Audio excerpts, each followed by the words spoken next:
김준희입니다. 안녕하세요. 김준희입니다. 박병원 회장님과 말씀을 드리면서 경제기가 그동안 얼마나 업무려 왔는지 또 얼마나 하시고 싶은 말씀이 많으셨는지 느끼게 되는데요. 요약하게 되었습니다. 윤리대기 위험사회 윤리대기 위험사회라고 하는 책을 썼는데요. 그 내용은 그런 겁니다. 결국 2차 산업화를 겪고 있는 우리는 2차 산업화에서 나오는 부산물로 인해서 위험하고, 뿐만 아니라 1차 산업화를 겪을 당시에 만들어 놓은 부산물, 공해라든지 자원의 고갈이라든지 이런 것들로 인해서 위험하고, 그래서 더불어 위험하다라고 하는 것인데요. 저는 윤석열 정부를 보면서 출범하게 된 윤석열 정부를 보면서 윤리대의 얘기가 자꾸 생각이 나요.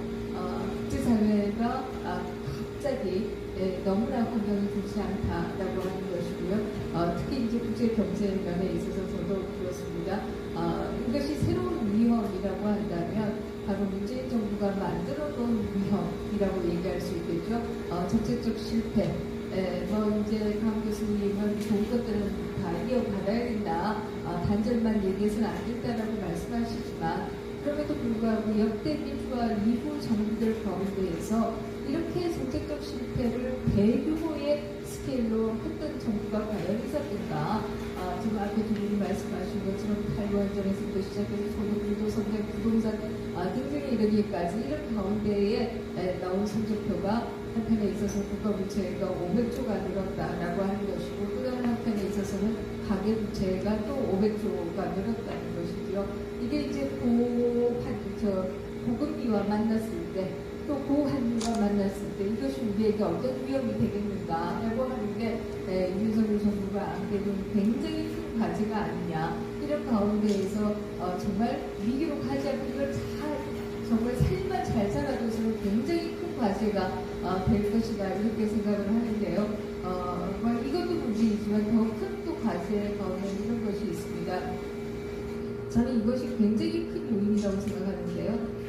대한민국 국민들은 우리가 과거부터 시작해서 전쟁이 나도 광군보다 미국이 더 잘 싸우고 이런 식의 굉장히 국가를 위한 국민이었습니다. 우리가 산업화에 성공하는 데에도, 민주화에 성공하는 데도 이 국민들의 헌신, 또 우리가 금융위기를 극복해내는데도 국민들의 헌신이 굉장히 중요했다, 이렇게 생각하는데요. 그런데 바로 이 문재인 정부 들어와서는 이 국민들의 성향이 조금 변한 것이 아닌가, 저는 이렇게 생각합니다. 당도라고 말씀드리면, 그동안에는 국가를 위해서 우리가 무엇을 할 것인가를 고민해 왔다라고 하면, 이제 이 문재인 정부 들어와서는 국가로부터 얼마나 받을 것이냐, 이것을 우리의 집중하는 정부, 국민을 좀 변화시킨 것이 아니냐. 저는 이것이 굉장히 큰 제약 요건이 될 가능성이 크다, 이런 생각이 드는데요.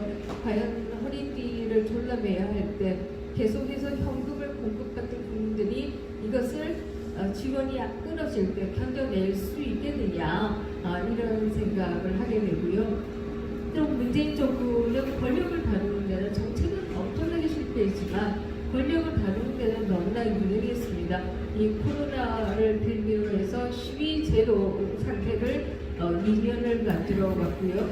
그 압력이 또 저는 이것이 굉장히 폭발의 비용도 커지는 것이 아니냐, 이런 우려가 있습니다. 그런 것들을 생각해 본다라고 하면 윤석열 정부는 굉장히 좋지 못한 환경에서 출발할 수밖에 없고, 그렇다라고 한다면 이런 상태에서 어떻게 새 정부를 꾸려가야 될 것이냐, 이런 걱정을 할 수가 있는데요. 저는 지금 말씀하신 것처럼 가장 중요한 것은 소통이 아닐까, 이렇게 생각합니다. 박경석 회장님께서 지금 말씀하셨는데요. 지금의 상태를 국민들께 정확하게 알리는 노력이 정말로 중요하다. 그리고 왜 우리가 일정 정도 브리프를 졸라맬 수밖에 없는지에 대해서도 설득하는 것이 굉장히 중요하다, 이렇게 생각을 하고요. 더더욱이나 저는 문재인 정부를 가불 정부라고 생각하는데요. 미래를 다 가불해 와서 현재 써버리는 상황이었습니다.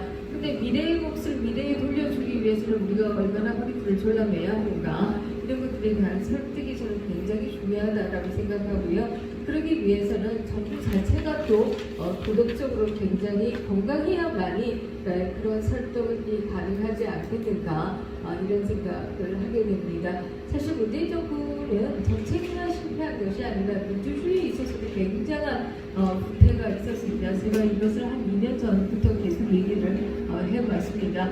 가장 대표적으로 얘기한다라고 하면요, 문재인 정부에 있어 대표적으로 울산시장 선거에 있어서 청와대의 8개 조직이 개입했다라고 하는 것을 검찰이 기소한 바가 있고요. 저는 이 기소 내용도 놀랍지만 더 놀라운 것은 지금까지도 재판이 이루어지고 있지 않다. 물론 우리 말에 그런 말이 있습니다. 검찰은 불러서 조지고 법원은 밀어서 조진다. 뭐 이런 얘기가 있긴 합니다만은 이렇게 중요한 사건들을 이렇게 미룬다. 물론 조국 관련된 재판도 마찬가지이고요. 또 지난 총선에 있어서 재검표 요청된 것들도 법상으로는 6개월 이내에 재검표를 하도록 되어 있지만 대부분이 다 미뤄지고 있습니다. 이렇게 본다라고 한다면 사법부가 과연 민주화 이후 이렇게 전문 관련된 재판을 밀어버리고 하지 않았던 사법부가 있었던가, 이것도 바로 민주주의의 위기이다라는 생각을 할 수가 있고요. 또 다른 편에 있어서 우리가 사법거래라고 하는 말을 그동안에 사용한 적이 없었습니다. 근데 이 정부 들어와서 특히 대법원의 판사, 대법관이 이 사법거래의 주역이라고 하는 의무를 받는다. 이것도 어떻게 대한민국에 이런 일이 있을 수가 있습니까? 이런 것도 얼마나 우리가 불패하고 있는가라고 하는 징조다. 이런 생각을 합니다. 뿐만 아니라 선거에 대한 신뢰도 굉장히 낮아졌죠. 정말 부정선거가 있었는지 없었는지를 알 수 없습니다. 그러나 하나 분명한 것은 선거에 대한 신뢰가 굉장히 낮아졌다. 이것이 우리가 지난 대선에서 소위 말하는 소풀이 투표한 걸 보면서 그렇게 급작스럽게 많은 대중들이 분노하게 된 것은 바로 선거에 대한 그동안의 불신들이 있어왔기 때문에 이러한 것이다. 이런 생각을 하게 됩니다. 국회에 있어서도 마찬가지입니다. 정의호 의장이 계시는데요. 민주화 이후의 한국 국회는 협치가 기본 국회법의 원칙입니다. 그래서 상임위원장도 민주화 이전에는 여당이 다수당이 다 가지게 되어 있었다라고 하면 민주화 이후에는 교섭단체가 의석별로 나눠가지고 되어 있었고요. 결국에 운영도 원내대표회가 협의해서 하게 되어 있는 부분들이 많은 것도 다 협치를 바로 국회 운영의 원칙으로 하고 있는 것이다. 이렇게 얘기할 수 있을 겁니다. 그러나 이 협치의 룰이라고 하는 것들 그야말로 민주당이 다수당이 되고 나서 아주 철저하게 무너뜨렸다. 이렇게 얘기할 수 있을 겁니다. 그래서 저는 문재인 정부는 한마디로 얘기해서 문재인 대통령의 현재 지지율이 얼마든지 상관없이 정책적으로 가장 실패한 정부이고 민주주의가 가장 불패한 정부이다. 이렇게 생각을 합니다. 자, 그러면 무엇을 어떻게 해야 하는가? 저는 여기서부터 대단히 중요하다고 생각하는데요. 저는 갑자기 태어나자 제발 이런 얘기 좀 안 하셨으면 좋겠어요. 이 얘기는 마치 70년 동안에 우리가 사고체계를 만들어 온 것이 있는데 이것을 다 무너뜨리고 공경 수사권을 분리하고 기소권을 분리하자, 이 얘기와 마찬가지다. 이런 생각을 합니다. 우리가 해보지 않은 이런 내각제 갑자기 살아나라고 하는 보장은 없습니다. 그렇기 때문에 저는 이 대통령제를 포기하고 소위 분권형이라고 하는 이른바의 의원 내각제로 가자, 이런 얘기 그만하셨으면 좋겠고요. 대신에 작지만 중요한 개혁들을, 그리고 어려운 개혁들을 해야 된다. 이런 생각을 합니다. 아주 대표적으로 얘기한다고 하면요, 선거의 신뢰가 이렇게 무너졌고 개표 결과를 믿지 않는 분들이 이렇게 많아지고 개표 안에 뭔가 누군가의 표가 들어가 있다고 생각하는 분들이 이렇게 많아졌다라고 한다면 이것을 검증할 수 있는 수단들을 만들어야 되는 것이 아니냐, 이런 생각을 합니다. 특히 이제 사전투표 같은 경우에 투표함이 없습니다. 아니, 투표 명부가 없어요. 투표 명부가 없다 보니까 누가 투표했는지를 일반 국민들은 알 수가 없는 거죠. 본투표는 투표 명부가 있어요. 그래서 자기가 다 사인을 하기 때문에 누가 투표했는지, 이중 투표인지 이걸 본인 눈으로 다 확인을 할 수 있는데 사전 투표는 지금 투표 명부가 없습니다. 저는 그렇다고 한다면 지금 선거법상에서도 투표 사전 투표하는 분들에 대해서 투표 확인증을 끊어줄 수 있도록 하고 있어요. 그래서 투표한 사람들에게 확인증을 주는데요. 이걸 투표한 사람에게 지금 것이 아니라 물론 모두에게 다 주는 것은 아니고 본인이 원하면 줍니다. 근데 이것을 따로 모아놨다가 실제 개표 결과하고 투표했다라고 투표 확인증을 갖고하고 그 두 개를 좀 맞춰보면 진짜 투표한 사람의 숫자와 개표 결과의 숫자가 맞을지 이런 것들 좀 확인할 수 있지 않느냐 이런 생각을 합니다. 그래서 특히 좀 작지만 저는 중요한 기억들을 좀 했으면 좋겠다 이런 생각을 하는데요.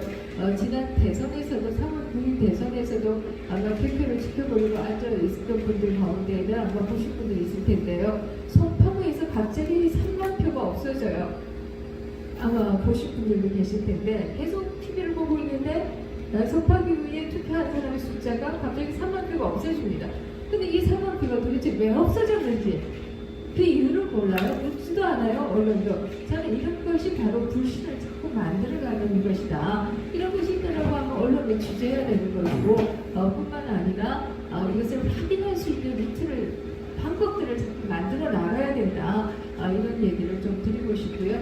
특히 선거제도와 관련해서 말씀드리고 싶은데요. 지금 국회의원 선거도 민주당이 170석이라고 180석이 넘었습니다만은 지난 2020년 총선에서 서울시의 49개석 의석 가운데 41개를 민주당이 가졌는데요. 지역구의 평균 득표율은 52%밖에 안 됩니다.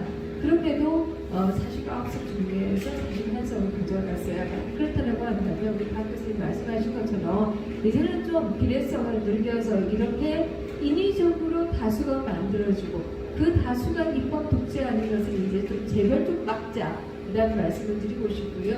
지방의회는 더 심각합니다. 광역의회의 경우에는 비례대표가 전체 의석이 10%인데요. 서울시를 예를 든다고 하면 민주당이 10석 중에서 5석을 차지하고 있어요. 근데 지역구는 97개 중에 92개를 가지고 있습니다. 이게 뭐 북한도 아니고 어떻게 90% 이상의 의석을 한 정당이 가져간다는 게 말이 되느냐. 이게 결국 선거 제도가 만들어낸 인위적인 프리미엄이다 이렇게 얘기할 수 있습니다. 그래서 이렇게 인위적으로 누가 로또처럼 대거 의석을 가져가는 제도 이제 좀 그만 좀 하자라는 말씀을 드리고 싶고요. 더더욱이나 문제가 광역단체장과 광역의회가 요즘은 대부분 여대 야소예요. 항상 거의 100%에 가까운 의석을 가진 쪽이 단체장도 같이 가지고 있습니다. 이러니까 견제가 안 되는 겁니다. 특히 이제 지역 구도가 있는 영남이나 호남의 경우는 항상 여당이 어느 쪽이 이제 결정되어 있습니다. 이러다 보니까 지역에 있어서는 한편에 있어서는 지역에 대한 권한을 대거 주자라고 말씀하셨는데 대거 주려면 그 안에는 견제와 균형이 이루어져야 된다. 그렇지 않으면 어떤 부패가 일어나는지 알 수 없다라고 하는 말씀을 좀 드리고 싶고요. 특히 지방의회의 경우에는 재정적으로 좀 독립하지 못하기 때문에 물론 뭐 중앙의회가 얼마나 더 잘하냐 아니 중앙언론이 얼마나 잘하냐 이런 얘기도 할 수 있지만 전국제에 비해서 아무래도 취약합니다. 그렇기 때문에 저는 의회에 있어서 견제와 균형이 이루어질 수 있도록 좀 선거제도 제발 좀 바꾸자라는 말씀을 드리고 싶고요. 특히 이제 또 하나 얘기 드리고 싶은 것은 그렇다라고 해서 여대 야수가 지방 정치에 있어서 금방 개선되지는 않을 겁니다. 그렇다라고 하면 감사원에 대한 감사 청구권을 지금 지방의회에 의결로 의장이 감사원에 감사 청구를 하도록 되어 있는데요. 이것을 이후에 뭐 3분의 1의 찬성 혹은 3분의 1의 찬성 이렇게 낮춰줘서 지방의회 일부가 문제를 여기고 있는 것들을 감사원에 감사 청구할 수 있는 길을 좀 열어줘야 지방에 있어서의 불패를 좀 막을 수 있는 방법이 아니겠는가 이런 생각을 합니다. 하나 더 붙인다라고 하면 이번 지방선거를 앞두고 각 당의 정당 공천 역시 굉장히 위태하고 있습니다. 어느 당 할 거 없이요.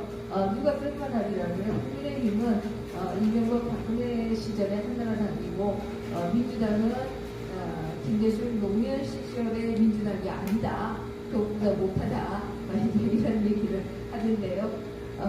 이번 지방공천을 보시면 저는 역대 역대 모든 정당의 공천에 대해서 그동안에 비판을 많이 해왔습니다만은 짧았다가 붙였다가 이걸 이렇게 하는 건 처음 봤어요. 근데 이번에는 아예 컷오프를 시켰다가 다시 경선을 시켰다가 왔다리 갔다리 정말 이렇게 정당이 점점 더 위태해도 되는가 아주 슬프다는 생각을 하게 되고요.